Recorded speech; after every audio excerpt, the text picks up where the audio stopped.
It was a warm, sunny afternoon in a quiet neighborhood, the kind of day when the sun shines gently, birds sing in the trees, and children laugh as they play outside. Monica, a caring and loving woman in her early 30s, decided to take her little boy Jacob to the local park. Jacob was 4 years old, with bright blue eyes and curly blonde hair. But Jacob was not Monica's biological child. He was her adopted son. Monica had adopted Jacob when he was just a baby, and their bond was very strong. To Monica, Jacob was her world. The park was a place Monica and Jacob often visited. It was not very big but had swings, slides, and a sandbox. Monica liked it because it was peaceful, and mostly filled with families who were kind and friendly. That day, many children were playing, running around with excitement. Jacob was very happy to be there. As soon as they arrived, he ran straight to the swings, laughing and shouting, "Mommy, watch me!" Monica smiled warmly and watched him carefully from a nearby bench. She knew Jacob loved the swings and the slides, and she enjoyed seeing him happy. Most of the parents at the park were busy watching their own children or chatting quietly. Monica waved to a few familiar faces, and some waved back with friendly smiles. The sun was shining, the breeze was soft, and everything seemed perfect for a fun afternoon. But not everyone was smiling. Susan, a woman in her late 40s who lived in the same neighborhood, stood near the edge of the park watching Monica and Jacob. Susan was known by many as Karen because she often acted like she was better than others and quick to complain. She had a habit of calling the police on people she thought didn't belong or were acting suspicious. Today, her eyes were fixed on Monica and Jacob. She didn't know Monica or her story, but she felt uneasy. Susan saw a black woman with a white child, and without asking or understanding, she immediately felt something was wrong. Susan whispered to another woman nearby, making a comment about how strange it looked for a black woman to be with a white child. The other woman just nodded, not sure what to say. Susan's face was tight with suspicion. She crossed her arms and moved closer to Monica, who was still sitting on the bench watching Jacob swing. Susan's eyes narrowed as she asked loudly, "Is that your child?" Monica looked up calmly. She was used to questions like this because she and Jacob often faced looks and questions in public. "Yes," she replied softly but firmly. "He's my son." Susan's face didn't soften. Instead, she looked more doubtful. "Are you sure?" she asked again, her tone not kind. "I just want to make sure he's safe." Monica tried to smile politely.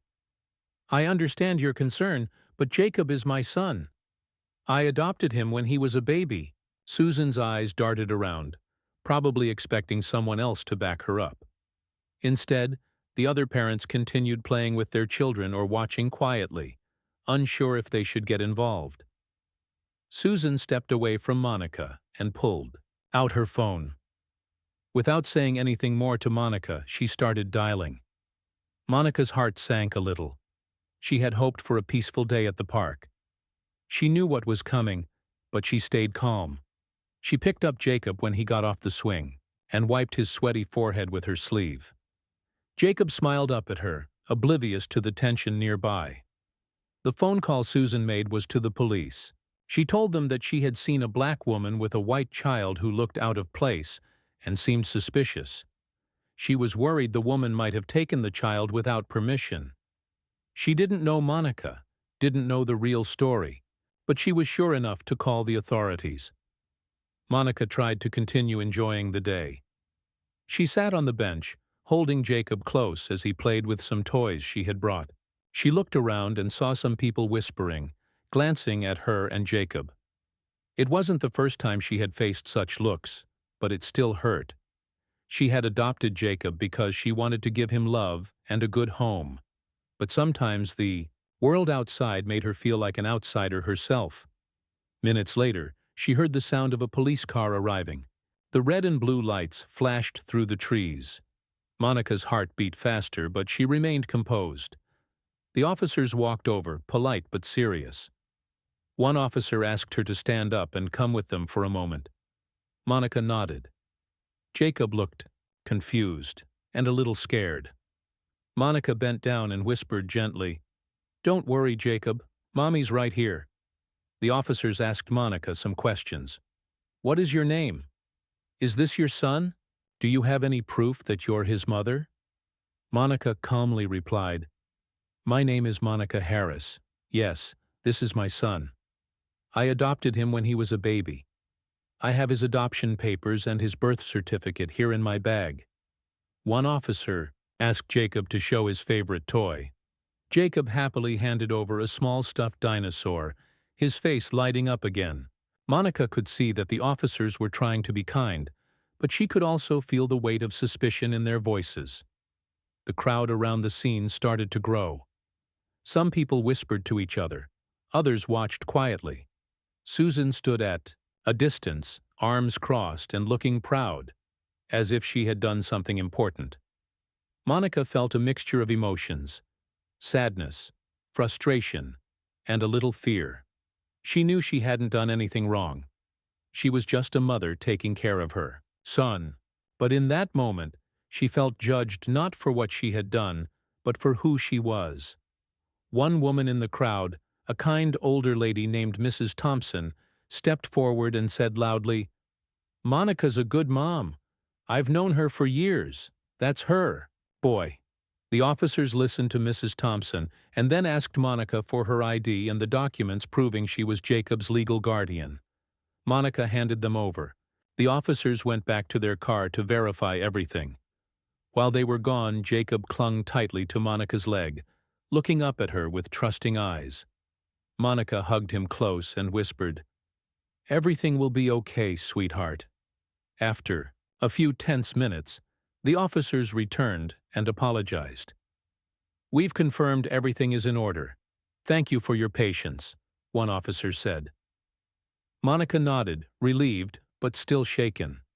Susan looked uncomfortable now. Her face had lost some of its confidence, but instead of apologizing, she turned and walked away quickly, avoiding eye contact. Monica picked up Jacob's hand and started to walk home slowly.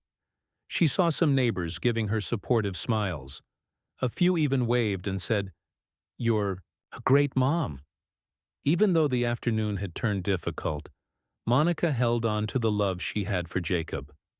She knew that their family was real and strong, no matter what anyone else thought. That day at the park was a reminder that sometimes people judge without understanding, but love and truth always remain. As they left the park, Monica thought about the challenges ahead, but also about the courage it took to face those challenges. She knew she would protect Jacob from anything, even from the hurtful eyes of strangers. Their story was just beginning. After Susan called the police, Monica could feel the tension growing around her. The park, which had been a place of fun and laughter just moments before, now felt heavy with eyes watching her and Jacob. Monica knew this was not going to be a simple visit anymore. She held Jacob's hand tightly and tried to keep him calm, but even he could sense that something was wrong. The police car arrived quickly, its lights flashing softly through the trees. Two officers stepped out, both dressed in dark uniforms, badges shining on their chests. One was a tall man with a serious face, and the other was a younger woman who looked more gentle but also alert. They walked over to Monica and Jacob with measured steps, their faces professional but unreadable. "Ma'am, we received a report about a possible kidnapping," the tall officer said, his voice calm but firm. Monica looked at him and felt a sharp pang in her chest. She couldn't believe what she was hearing. Kidnapping? Of her son? How could someone think that? Jacob, holding his small toy dinosaur, looked up at Monica with wide eyes. He didn't understand the seriousness of the situation, but he knew the adults were not acting like usual. Monica knelt down to his level and smiled softly, trying to hide her own fear. "It's okay, baby," she whispered. "Mommy's right. Here." The officers asked Monica to stand up and move to the side so they could talk. Monica did what they said, her heart beating fast. She wished someone would step forward and explain that Jacob was her son, but the park felt quiet except for the murmurs from the crowd. "Can you please tell us your name?" the younger officer asked gently. "Monica Harris," she replied. "This is my son Jacob. I adopted him when he was a baby." "Do you have any documents with you?" the tall officer asked, looking serious. Monica reached into her bag and pulled out a small folder. She carefully opened it and showed the officers Jacob's adoption papers and birth certificate. The officers looked at the papers carefully. "May we see some ID?" the female officer requested. Monica handed over her driver's license. She hoped the officers could quickly verify her identity so they would see there was no problem. While the officers were checking the documents, a crowd began to gather. Some people whispered to each other. Some stared at Monica and Jacob. A few looked angry or suspicious. Monica felt the weight of their eyes, and it made her want to disappear. Susan stood apart from the crowd, arms crossed, watching with a look of satisfaction on her face. She seemed to believe she had done the right thing by calling the police, even though she had never spoken to Monica directly after calling. As the minutes passed, Jacob started to get scared. He tugged on Monica's sleeve and looked up at her, with tears in his eyes. "Mommy, why are the police here?" he asked softly. Monica hugged him tightly. "It's okay, sweetheart. Everything will be fine. Mommy's here and protecting you." The tall officer came back and said, "We're just confirming the information. Please stay calm." Monica nodded, but inside she was shaken. She thought about all the times she had taken Jacob to the park, the grocery store, the doctor's office, and never once imagined anyone would suspect her of something so terrible. A few parents who were watching began to speak quietly among themselves. One woman, Mrs. Thompson, a kind older lady who had known Monica for years, stepped forward. "Monica is a wonderful mother," she said loudly enough for the officers to hear. "Jacob is her son. I've seen them together many times." The crowd began to shift. Some people started nodding or murmuring agreement. Monica felt a small relief. At least some people saw the truth. The officers went back to their car to verify Monica's information. Meanwhile, Susan tried to slip away, quietly. But one officer called her back. "Ma'am, can we have your name and the reason for your call?" Susan hesitated, looking uncomfortable. "I was just protecting the child," she said. "It didn't look right." The officer nodded slowly. "Thank you. Making a false report to the police is a serious offense." Susan's face paled, and she muttered something before turning away.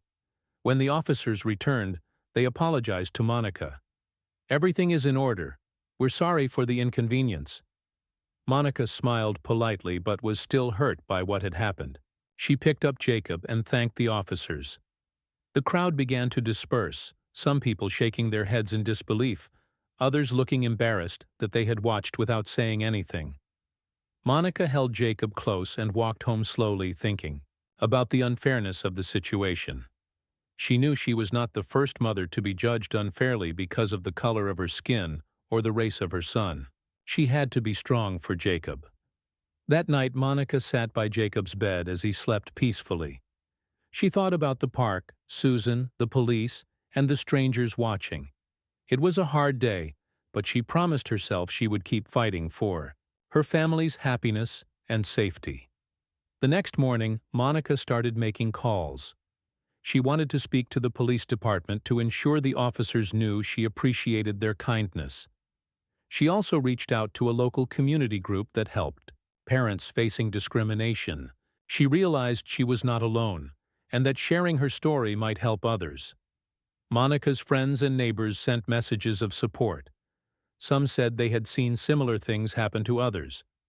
Many encouraged her to stay strong and keep loving Jacob openly and proudly. Susan, on the other hand, began to face criticism from her neighbors who had heard what she did. People talked about how dangerous it was to call the police without knowing the facts, and how harmful it was to judge people by their skin color. Monica knew the road ahead would not be easy, But she also knew love was stronger than fear and ignorance. She would protect Jacob no matter what, and she would teach him to be proud of who he was and who they were as a family. As days passed, Monica's story quietly spread in the neighborhood. People started to question their own biases and learned the importance of kindness and understanding.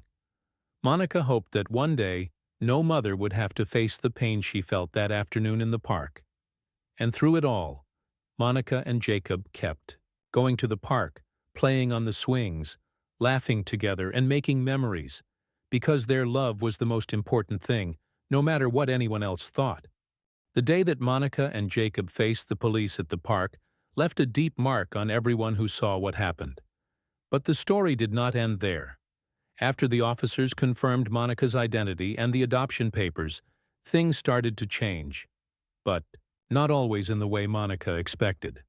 When the police officers finished their checks and apologized to Monica, she thought the tension would ease. But instead, something unexpected happened. A bystander, who had been quietly watching the entire incident, took out her phone and began to record everything. The video showed Monica calmly explaining to the officers that Jacob was her son and how she had adopted him when he was a baby. The woman's video quickly spread. People online began watching the footage, sharing it with their friends, and commenting on what they saw. Many felt shocked that someone like Susan would call the police without even asking Monica a single question.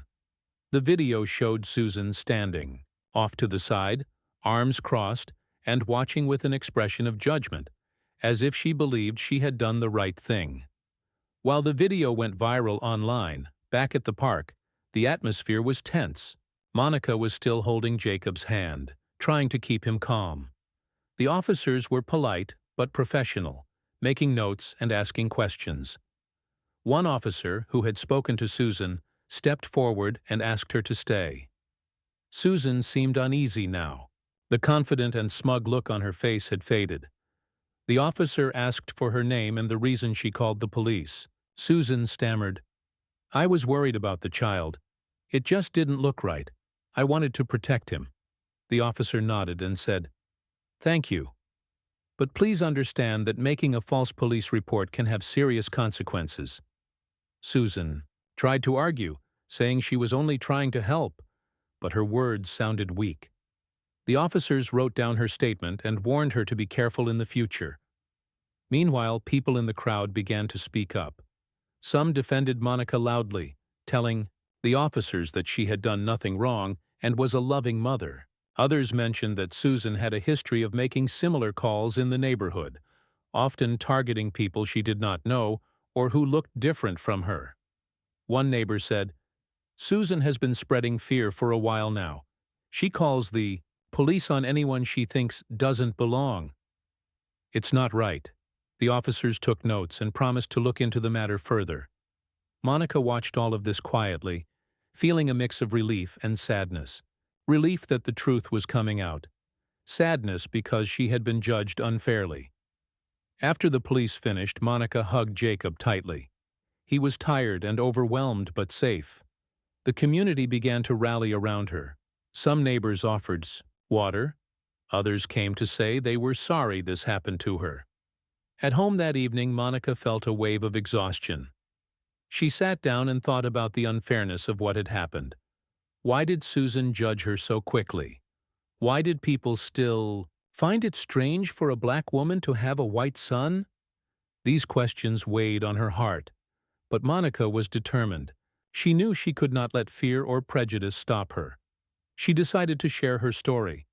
She reached out to local news reporters who were interested in telling her side of the story. Monica spoke with courage and honesty, explaining her love for Jacob and the pain of being judged by strangers. The reporters asked her about the challenges of being a transracial adoptive mother. Monica talked about how people often stare or ask rude questions. She said, "I want people to know that love is what makes a family, not skin color. Jacob is my son, and I love him more than anything." The news story quickly spread beyond the neighborhood. People across the city, and even in other states, watched Monica's interview. Many sent messages of support and shared their own experiences of facing racism or discrimination. Susan, meanwhile, faced growing criticism. Her employer learned about her actions and released a statement saying they did not support her behavior. Susan was placed on leave while the company reviewed the situation. People started protesting outside her workplace and her home, demanding accountability. Susan tried to apologize in a video, saying she didn't mean to be racist, but her words were met with skepticism.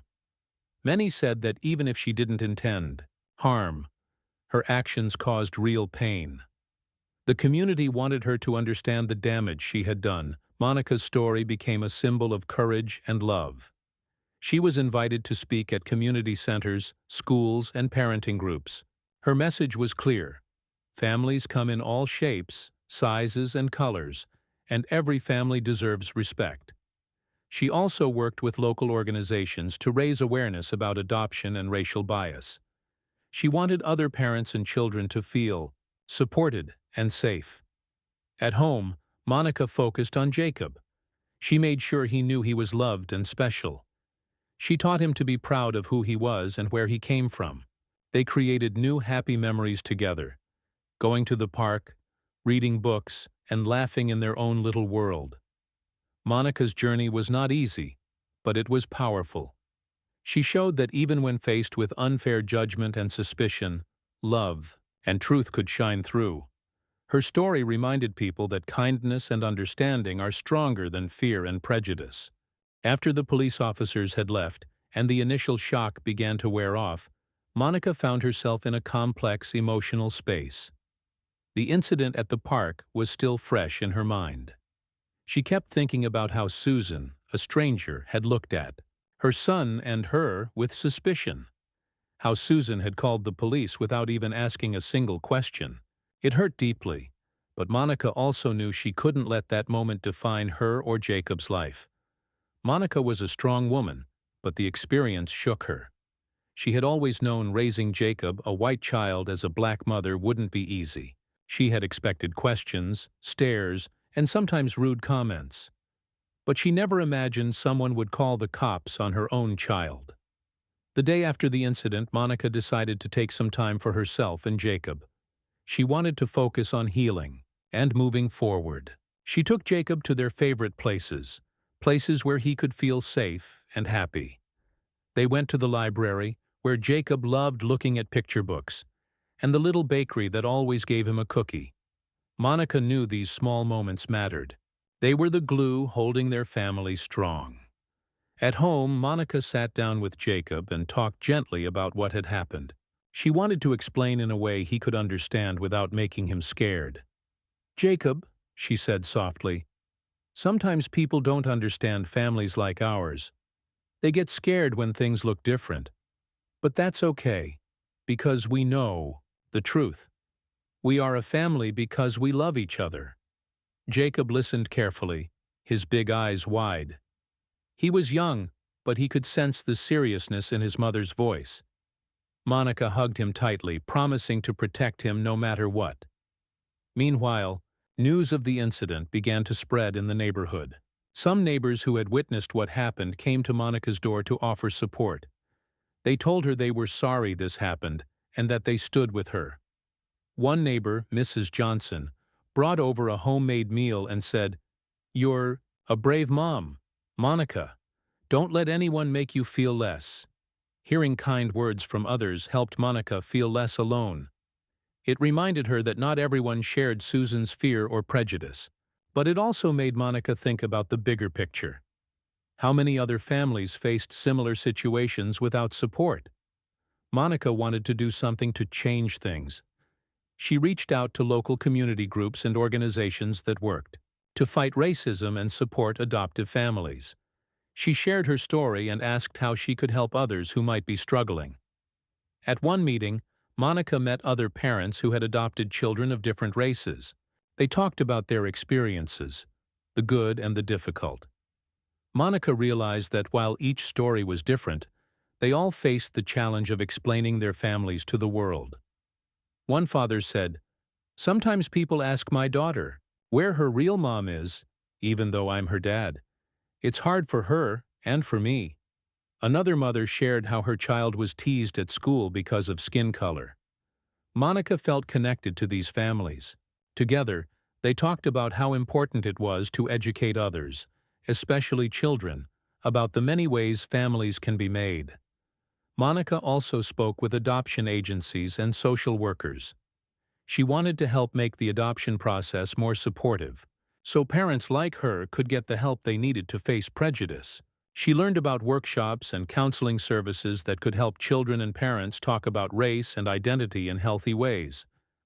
As Monica became more involved, she started to write a blog about her journey. She wrote about the day at the park, the feelings of fear and love, and the strength it took to keep going. She shared tips for other parents on how to prepare their children for questions and stares, and how to build confidence and pride in their unique families.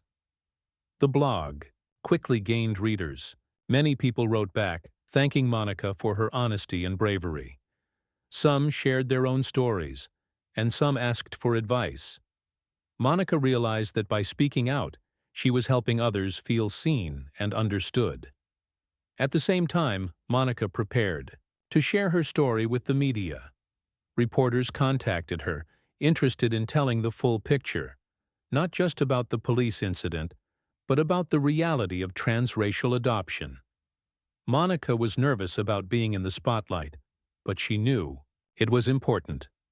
When the interviews were published and aired, Monica's message reached a wide audience. She spoke about the love she had for Jacob, the challenges they faced, and the hope she held for a more understanding world.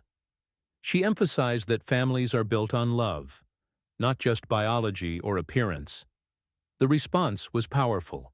Many people expressed support and shared the stories of their own families. Schools invited Monica to speak to teachers and students, hoping to build empathy and kindness. Community groups asked her to lead workshops about race and family diversity. Monica's courage inspired many, but it also made her reflect on Susan, the woman who had called the police.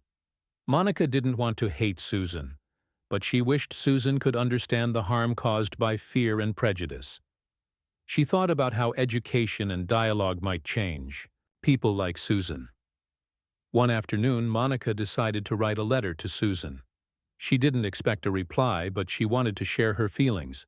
In the letter, Monica wrote about the pain the police call caused her and Jacob, about the love that made them a family, and about the hope for understanding and kindness. She asked Susan to think before judging others in the future. Monica sent the letter through the mail, hoping it might plant a seed of change. Whether Susan read it or not, Monica felt peace, knowing she had tried to reach out with compassion. Back in the neighborhood, life slowly returned to a new normal. Monica and Jacob continued their routines, growing stronger together. The park was still a favorite place, but Monica was more aware of how important it was to build bridges in the community.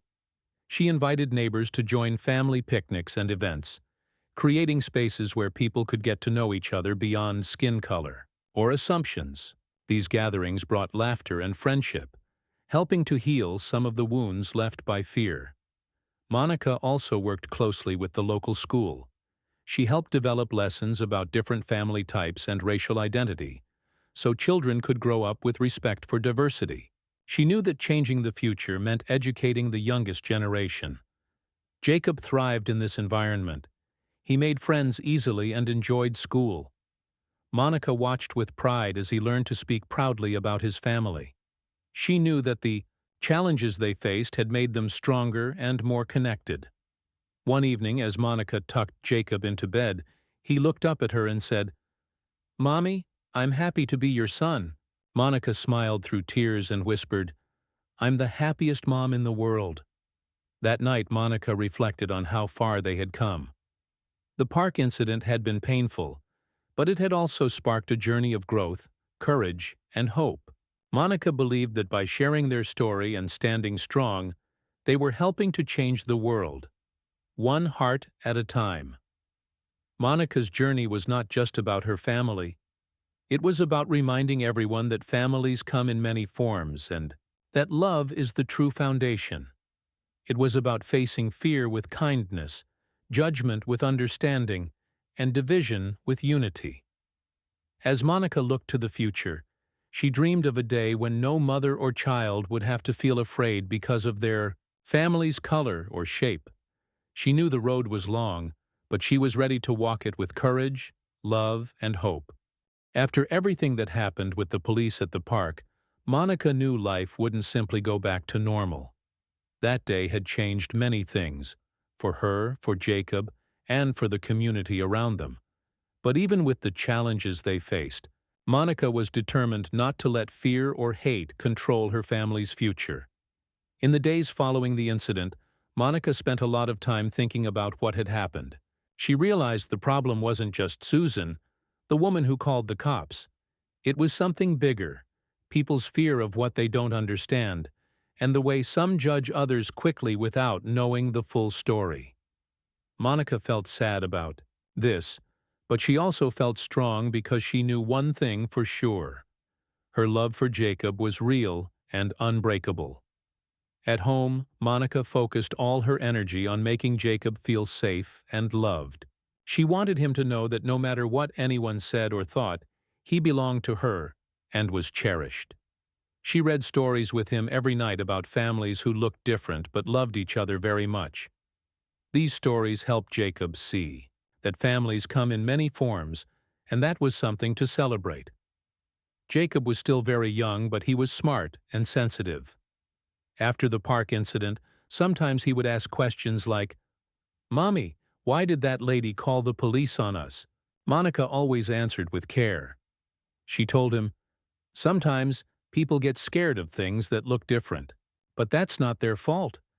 They just don't understand. What's important is that we love each other and don't let fear stop us from being happy." One day, Monica and Jacob returned to the park, the same place where everything had happened. At first, Monica felt nervous.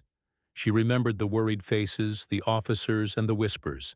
But as they walked past the swings and slides, she saw other families playing and smiling. Some waved at her, and a few children called out to Jacob. Monica smiled and realized that the park could still be a place of joy. Around this time, the story of what happened started to spread beyond just the neighborhood. Local news stations and community groups heard Monica's story and wanted to help. Monica was invited to speak at events about family, race, and adoption. At first, she was nervous to talk in front of so many people, but she found strength in sharing her truth. At one community meeting, Monica told her story again. The day Susan called the police, the confusion, the fear she and Jacob felt, and the support they later received. She spoke honestly about how hard it was to face judgment just because she was a black mother raising a white child. But she also spoke about hope. "Love is stronger than fear," Monica told the crowd.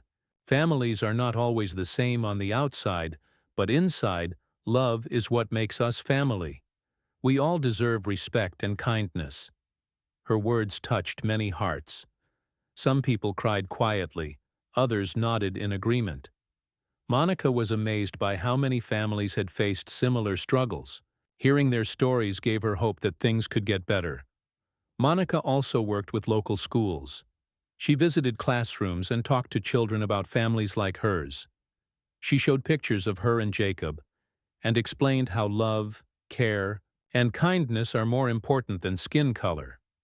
The children asked questions, some curious and some surprised. Monica answered patiently, wanting to teach understanding from a young age. As the weeks passed, Monica noticed some changes in her neighborhood. Some neighbors who had been quiet before now spoke out against prejudice.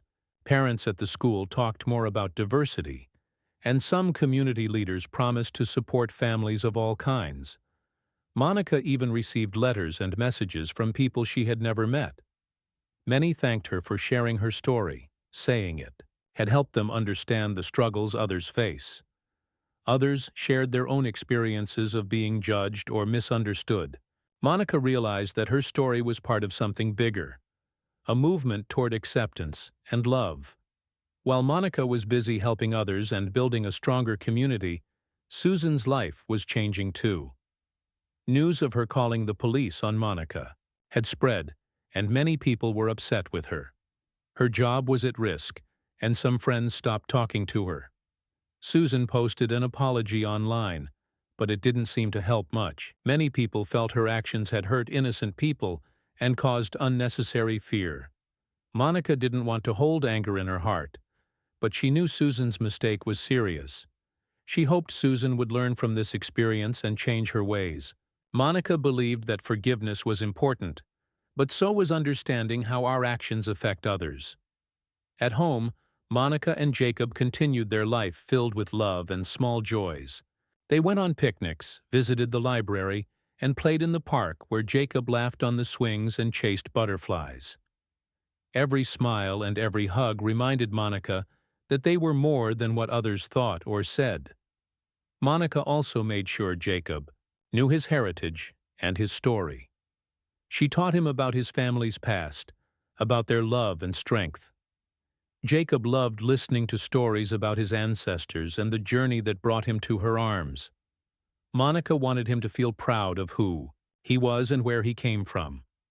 One afternoon as the sun was setting, Monica sat with Jacob on a bench in the park. He rested his head on her shoulder and whispered, "Mommy, I love you." Monica smiled, feeling tears in her eyes. "I love you too, baby. Always." That moment was everything she needed to keep going. No matter what challenges lay ahead, Monica knew she and Jacob had each other, and their love was the strongest thing in the world. Monica's story was more than just about one day in the park. It was about courage, hope, and the power of love to change hearts.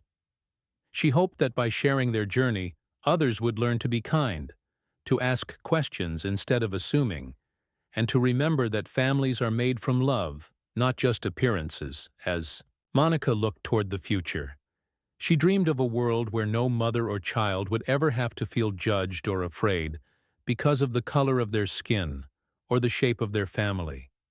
She knew that change would take time, but she was ready to be part of it. One step, one conversation, one smile at a time.